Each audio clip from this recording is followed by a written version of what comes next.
Good morning, good afternoon and good evening my dear students. जैसा कि आज आप स्क्रीन पे देख रहे हैं, we are starting today theory of cost. और जब कॉस्ट पढ़ते हैं, then very first question which arises in the mind is what is cost. यानी कॉस्ट है क्या, ये पहला क्वेश्चन माइंड में अराइज होता है, what is cost.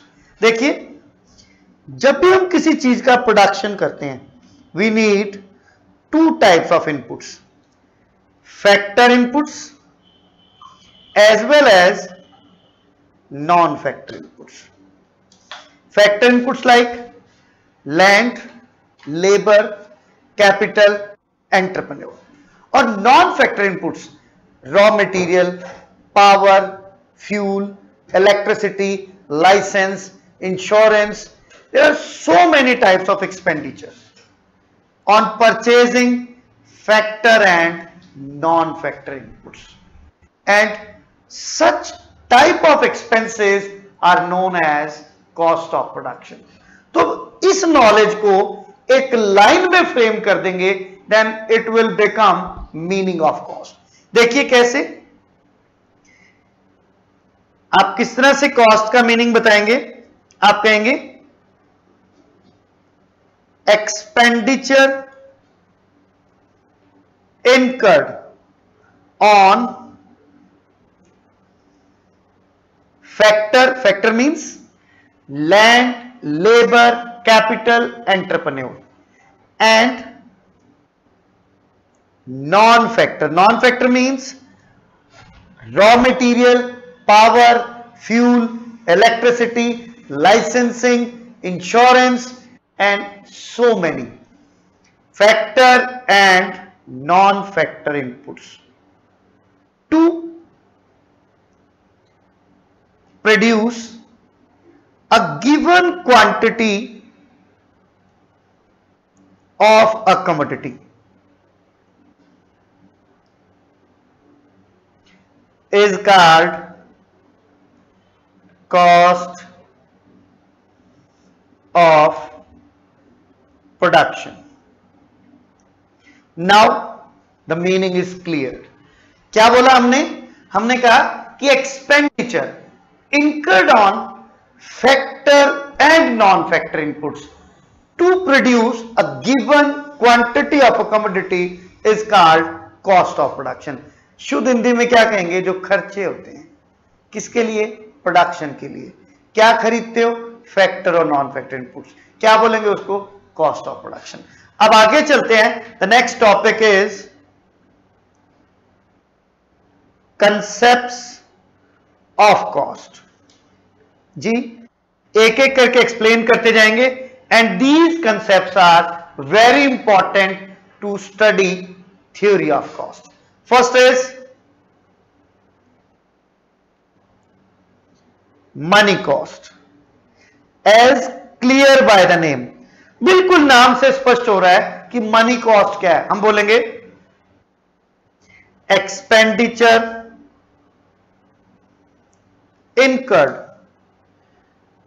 in terms of money। देखिए, साफ साफ बोला हमने कि मनी के टर्म्स में जो एक्सपेंडिचर होता है to produce a given quantity of a commodity is called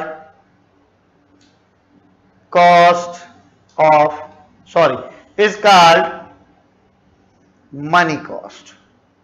clear है बेटा। अब इट इंक्लूड हम क्या क्या इंक्लूड करेंगे इसमें, देखिए।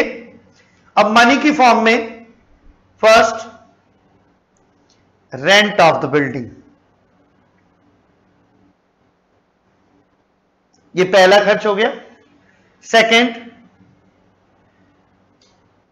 Interest of loan, wages of the laborers, payment of raw material, license fee, and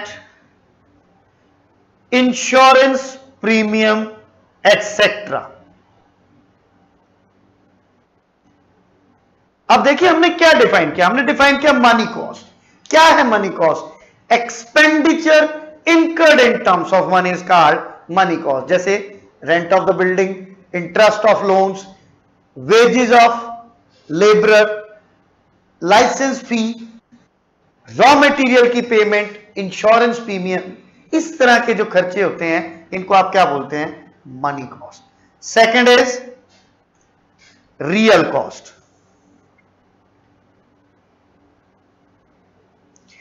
अब real cost means efforts, sacrifices and hard work done by the producer to produce a commodity। एक बार जरा meaning लिखते हैं फिर इसको explain करेंगे। efforts,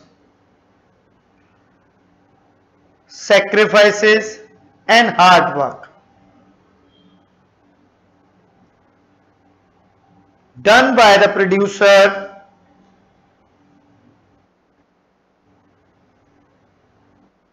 for the production of a commodity is real cost of production। Sir नहीं समझ में आ रहा, देखिए एग्जांपल देता हूं। पहले मीनिंग देखो, एफर्ट्स जो करते हैं हम किसी चीज का प्रोडक्शन करने के लिए, सेक्रीफाइसेस जो करते हैं, हार्ड वर्क जो करते हैं, that is known as real cost. अब कैसे? मैं एग्जांपल देता हूं। For example,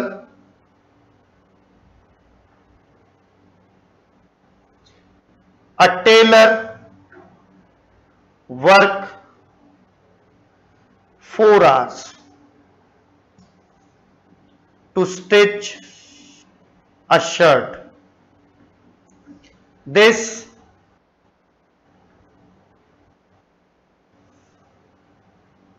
hard work or effort of 4 hours is real cost of shirt stitching. ये उसकी क्या है? Real cost. कई बार क्या होता है, कुछ केसेस में मनी कॉस्ट बहुत कम होती है पर रियल कॉस्ट बहुत ज्यादा होती है, इसलिए उनके प्राइसेस बहुत ज्यादा होते हैं। जैसे हैंडमेड गुड्स होती हैं, उनकी रियल कॉस्ट ज्यादा होने की वजह से उनका मार्केट प्राइस ज्यादा होता है। जैसे एप्पल का फोन है, इसी तरह से कुछ क्लोथ्स हैं जिन पे हैंड स्टिचिंग होती है, उनकी मार्केट प्राइस जो उन पे एमआरपी होता है वो नॉर्मल प्रोडक्ट से ज्यादा होता है। अब थर्ड करते हैं, just changing the page, wait for a while.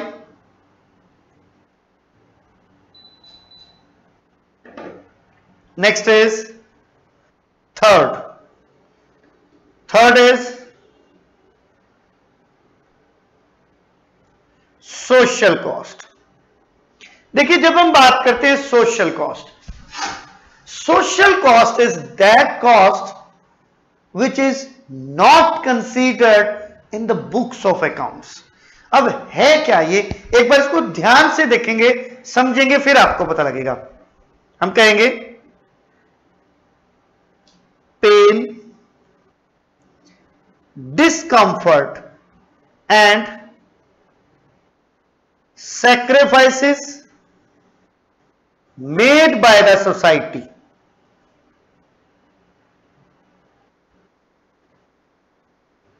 on the behalf of production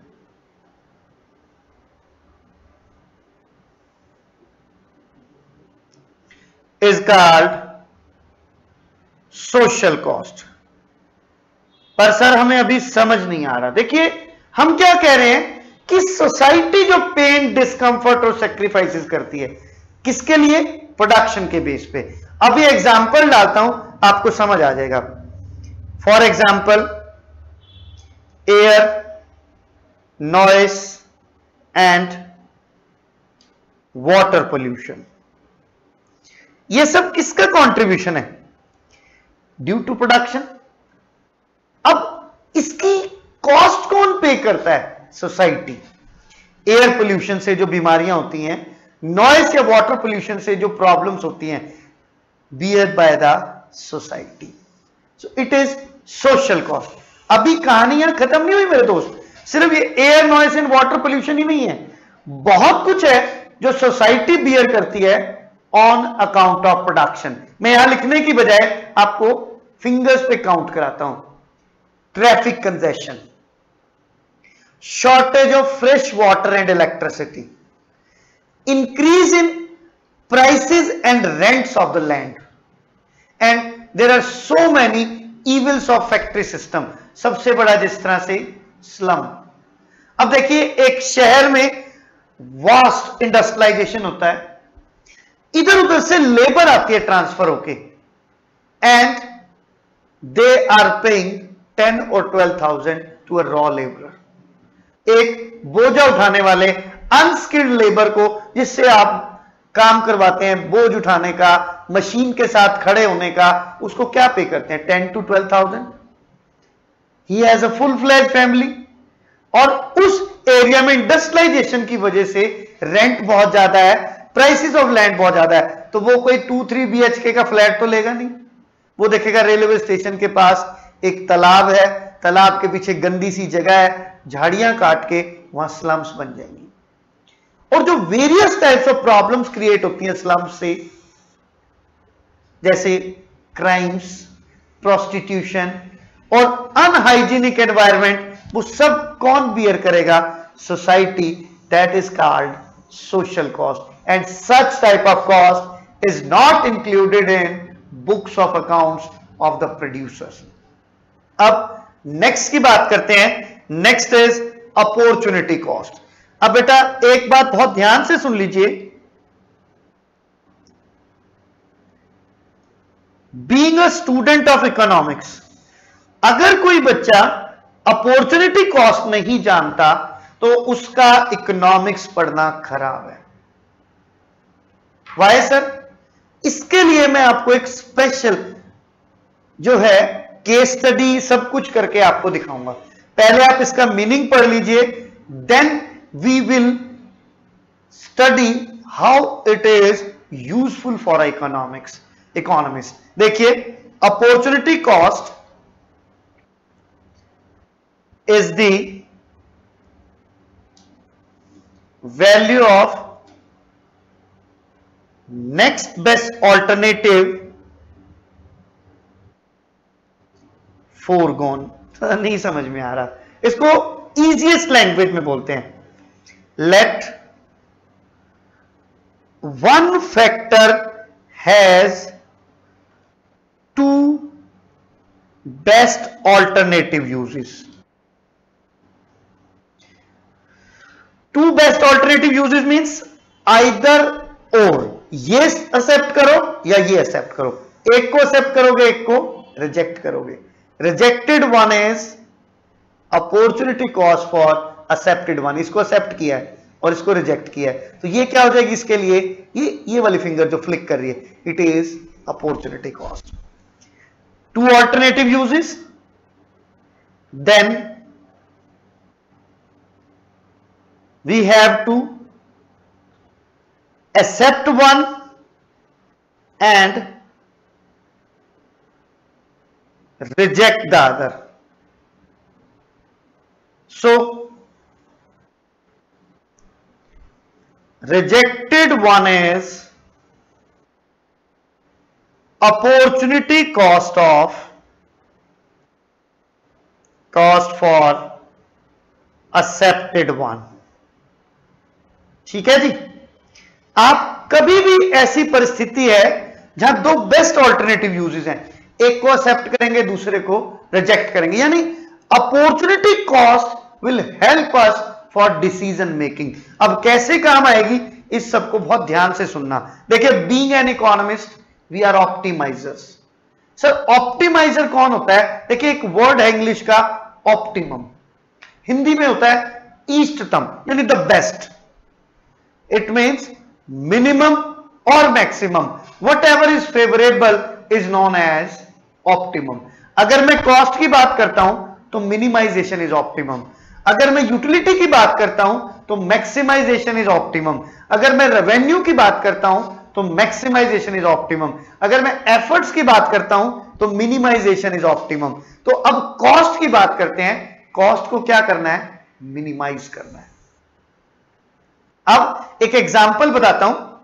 एक बच्चा आपसे थोड़ा सा छोटा, आप तो आपको बड़े हो गए, 10th क्लास में पढ़ता है। वो जहां से बस पकड़ता है, उस बस स्टॉप पे, स्कूल बस स्टॉप पे एक रेडीमेड गारमेंट्स की दुकान है। सुबह तो जब वो 7 o'clock बस पे जाता है तो वो बंद होती है, दोपहर में जब आता है तब खुली होती है।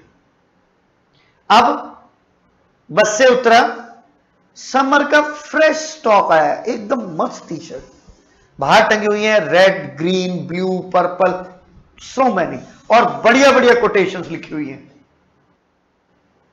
लड़के को देखते ही पसंद आ गई। अब रोज दुकानदार देखता है बच्चे उतरते हैं तो थोड़ी सी फ्रेंडशिप है, पूछता है अंकल नई शर्टें आ गई, टी शर्टें आ गई, कितने की है ये वाली? ये येलो। उसने कहा बेटा जोन सी मर्जी ले ले, 500 तेरे लिए। सर अंकल वो पर्पल मत बेचना, मेरे साइज की है, मैं कल ले जाऊंगा। बेटा बहुत स्टॉक पड़ा है, भरी पड़ी है दुकान अंदर, ले जाइए कल। अब जब बच्चे होते हैं ना, क्यूरियोसिटी बहुत होती है। घर आया आते मम्मी को, मम्मी टी शर्ट है, मेरी तो आंखें बंद करते ही सामने आ रही है, और कपड़ा डिजाइन आप देखोगे तो आप भी पागल ही हो जाओगे। तो मां ने कहा ये 500 रुपए पकड़, कल स्कूल से आते हुए लेता आइए, बस खुश है, अब मत बोल। अब बच्चे ने 500 जो है वो पॉकेट में रख लिए, सुबह स्कूल जाते टाइम पॉकेट में रख लिए कि भूल ना जाऊं, और याद है वापसी में आते हुए लेगा। पर जैसे स्कूल पहुंचा, स्कूल में सभी फ्रेंड्स कह रहे हैं कि एक बार चल एक चीज दिखाते हैं। वहां देखा तो एक नोटिस बोर्ड पे नोटिस लगा हुआ है कि an educational tour is going to the Jaipur, worth ₹2000, but it is an educational tour, so 75% of the expenses are given by the school. Student has to give only ₹500 and it is first come first services because there are limited seats. अब बच्चे कह रहे हैं देख 50 सीटें हैं, हमने पैसे जमा करा दिए, तू भी करा दे। कह रहे तुम्हें कैसे पता? कह रहे मैं ट्यूशन वाली मैडम के पास जाता हूं ना, उसने बताया था, वो भी तो स्कूल में ही पढ़ाती है, इसलिए मैं तो ले आया था। तू कह रहा मैं यार टी शर्ट के लिए लाया हूं। अब he will use opportunity cost कि 2000 रुपए के ट्रिप को अगर 500 रुपए की टी शर्ट के लिए सेक्रीफाइस कर देगा तो अपॉर्चुनिटी कॉस्ट विल इंक्रीज। और बीइंग एन इकोनॉमिस्ट आपको कॉस्ट क्या करनी है? मिनिमाइज। अगर 2000 रुपए के ट्रिप के लिए 500 की टी शर्ट का हम सेक्रीफाइस कर देते हैं तो we are in the profit of ₹1500। ऐसे ही बेटा जब आपको डिसीजन लेना होता है तो आइदर और में से देख लीजिए किस में आपकी अपॉर्चुनिटी कॉस्ट जो है वो डाउन हो रही है। यानी महंगी चीज के लिए सस्ते का सेक्रीफाइस करना is wise decision, is rationalisation. So ये है आपकी अपॉर्चुनिटी कॉस्ट। अब अपॉर्चुनिटी कॉस्ट के बाद next is explicit cost. Fifth concept is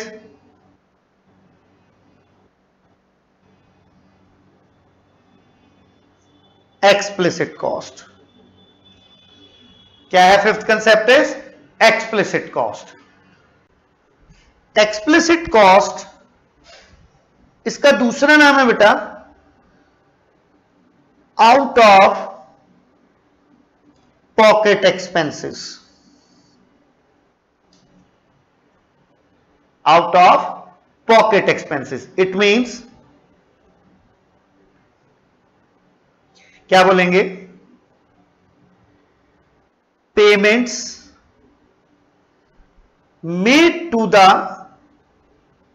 outsiders for the production of given quantity of a commodity is explicit cost। यानी जो भी पेमेंट्स आप बाहर वालों को देते हैं, बिकॉज एक्सप्लिसिट का हिंदी मीनिंग क्या है? स्पष्ट, जो साफ दिखाई दे रही है। Payments made to the outsider, for example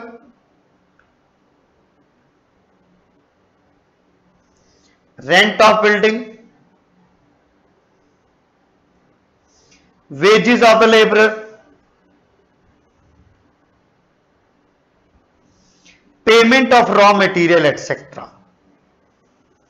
ये क्या हो जाएगा बेटा आपका? It is yours explicit cost. अब next is implicit cost. Sixth is implicit cost. क्या बोलेंगे? इम्प्लिसिट कॉस्ट मींस, इसका मतलब है निहित यानी छुपी हुई। Means estimated cost of self owned resources is called implicit cost। it is not paid to the outsiders। इसको हम outsiders को पे नहीं करते। लिख देते हैं, it is not paid to the outsiders। for example, wages of entrepreneur, entrepreneur की खुद की wages, rent of on building, हमारी खुद की बिल्डिंग का rent, interest of on capital etcetera, अपने खुद के पैसे का ब्याज, खुद की बिल्डिंग का rent, it is known as implicit rent. Wages of the entrepreneur, जो बाहर किसी को नहीं देना वो इम्प्लिसिट, जो बाहर देना है वो एक्सप्लिसिट। अब नेक्स्ट करते हैं number 7।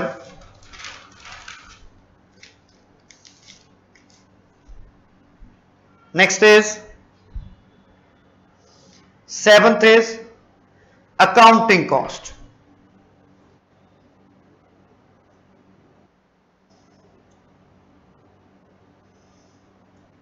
Accounting cost means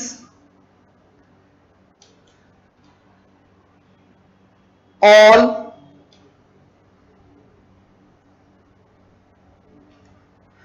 historical expenses, historical expenses means rent, wages, interest, profit and expenditure on bookkeeping, यानी जो आप अपने अकाउंट्स मेंटेन करने के लिए एक्सपेंडिचर करते हैं is accounting cost. In other words, explicit cost is accounting cost, मतलब जो आउटसाइडर को पे करते हैं, जिन्हें आप अपनी बुक्स ऑफ अकाउंट्स में शो कर सकते हैं, that is known as accounting cost और explicit cost. Number 8 is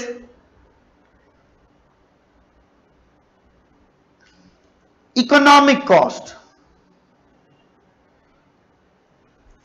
economic cost means sum total of explicit cost and implicit cost। क्या बोलेंगे? sum total of explicit cost and implicit cost is known as economic cost. यानी जब economics में हम cost का estimation करते हैं तो हम एक्सप्लिसिट और इंप्लिसिट दोनों को ऐड करते हैं, because both are compulsory in economics. यानी अगर मैं इसका फॉर्मूला लिखूं तो मैं क्या बोलूंगा, economic cost is equals to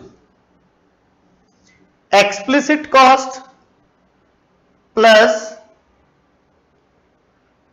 implicit cost, explicit cost plus implicit cost. Up now the number 9 is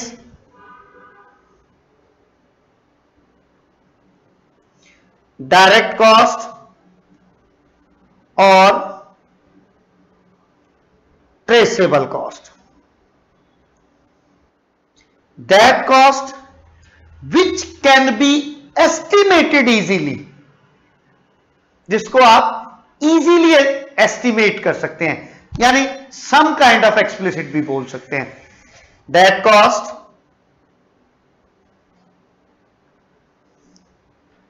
which can be easily estimated or shown in the books of accounts is direct cost or traceable cost. For example, आप जो rent पे करते हैं, आप जो interest पे करते हैं, आप जो लाइसेंस की फी देते हैं, आप जो इंश्योरेंस का प्रीमियम देते हैं, दैट इज योर डायरेक्ट और ट्रेसेबल कॉस्ट, जो आपके प्लांट के ऑपरेशन की कॉस्ट है। क्लियर है जी?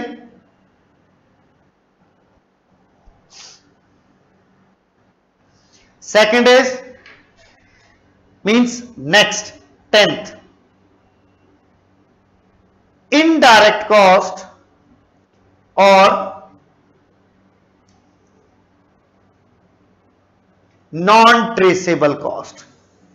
देखिए कुछ ऐसे एक्सपेंसेस हैं विच आर बियर और paid by the entrepreneur itself. Firm खुद ही पे कर देती है और उस कॉस्ट को अपनी बुक्स ऑफ अकाउंट्स में शो नहीं करती। दैट कॉस्ट और those expenses which are nominal and not shown in the books of accounts. For example, government of the country क्या करती है, एक पोल्यूशन टैक्स इंप्लीमेंट कर देती है लमसम कि every firm will pay 3000 per annum as a pollution tax. अब firm का टर्नओवर पूरे साल में 5 करोड़ है, तो फर्म 3000 को इग्नोर कर देगी, उसे मिसलेनियस एक्सपेंसेस में डाल देगी, किसी भी कॉस्ट के हेड में उसको ऐड नहीं करेगी। दैट इज इनडायरेक्ट कॉस्ट और नॉन ट्रेसेबल कॉस्ट। अब आगे चलते हैं next 11th is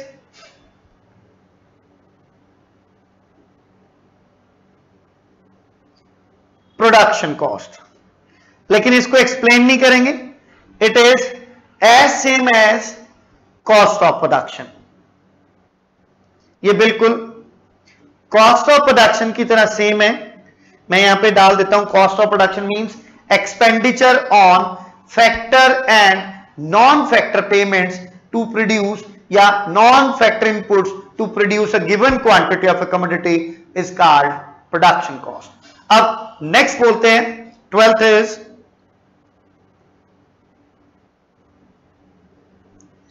selling cost. Selling cost means, अब कैसे डिफाइन करेंगे सेलिंग कॉस्ट? हम कहेंगे expenditure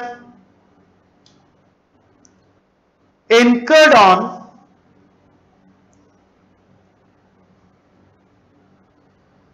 sales promotion is called selling cost. For example, expenditure on advertisement, free gifts, free home delivery,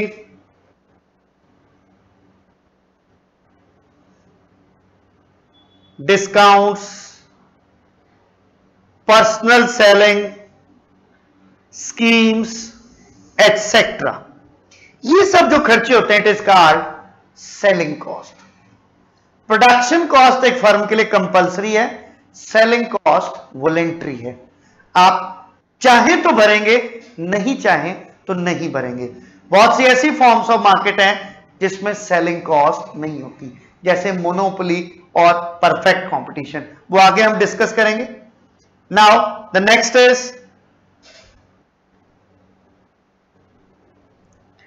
13 is fix cost.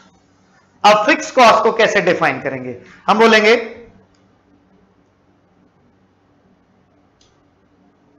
Expenditure incurred on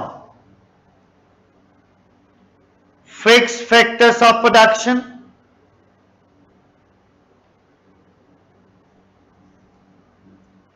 to produce a commodity. अब यहां मैं quantity का जिक्र नहीं कर रहा. देखिए, to produce a commodity, whatever the quantity is, fix cost remain same. तो अब यहां हम क्या इंपॉर्टेंट नोट चलाएंगे कि fix cost is independent to the level of output. क्या कहेंगे? It remain same at each level of output.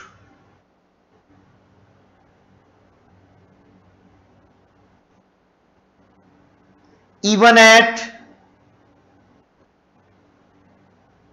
zero level of output. हम क्या बोल रहे हैं कि fix cost her level of output पे सेम रहेगी, चाहे लेवल ऑफ आउटपुट जीरो क्यों ना हो.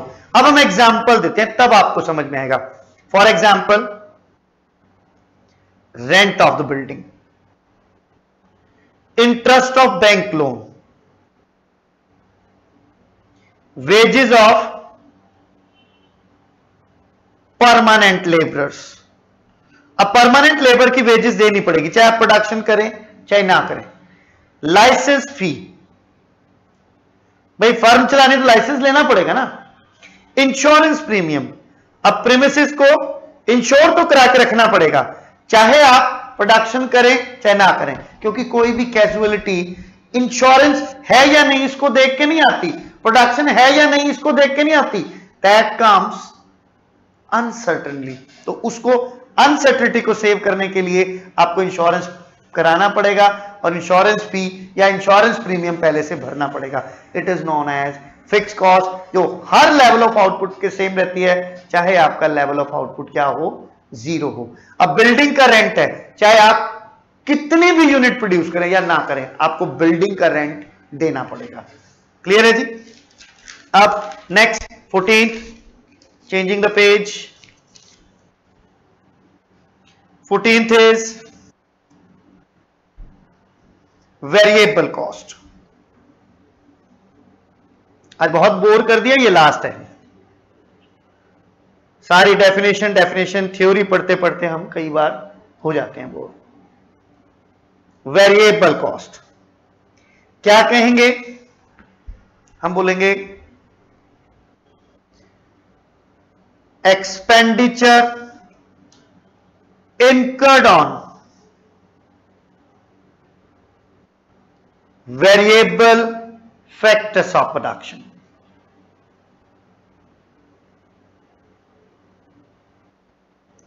Expenditure incurred on variable factors of production to produce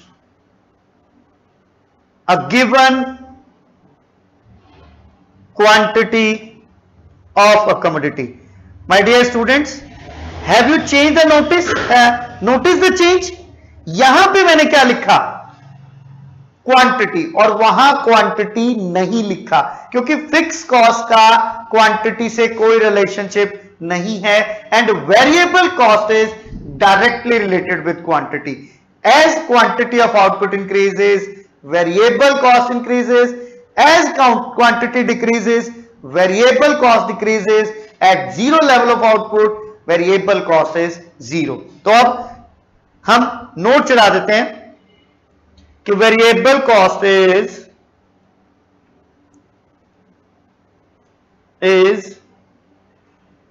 directly related with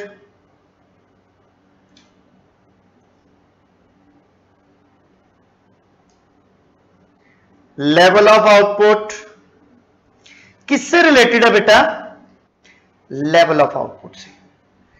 as output increases, variable cost increases, and vice versa. Vice versa. अब एक चीज और, at zero level of output it is zero. अगर level of output zero होगा तो variable cost भी zero. पर sir example दीजिए, जैसे वेजेस ऑफ कैजुअल लेबर, मतलब जो टेम्परेरी लेबर रखते हैं, काम हो तो बुला लेते हैं, वेजेस पे कर देते हैं. प्रोडक्शन बढ़ता है तो कैजुअल लेबर बढ़ते हैं, वेजेस बढ़ जाती है. प्रोडक्शन नहीं बढ़ता, नहीं चाहिए तो वापस भेज देते हैं, जा भाई तेरी मम्मी बुला रही है. फिर payment of raw material etcetera. तो ये थे बेटा 14 आपके कंसेप्ट्स ऑफ कॉस्ट जो आज हमने किए.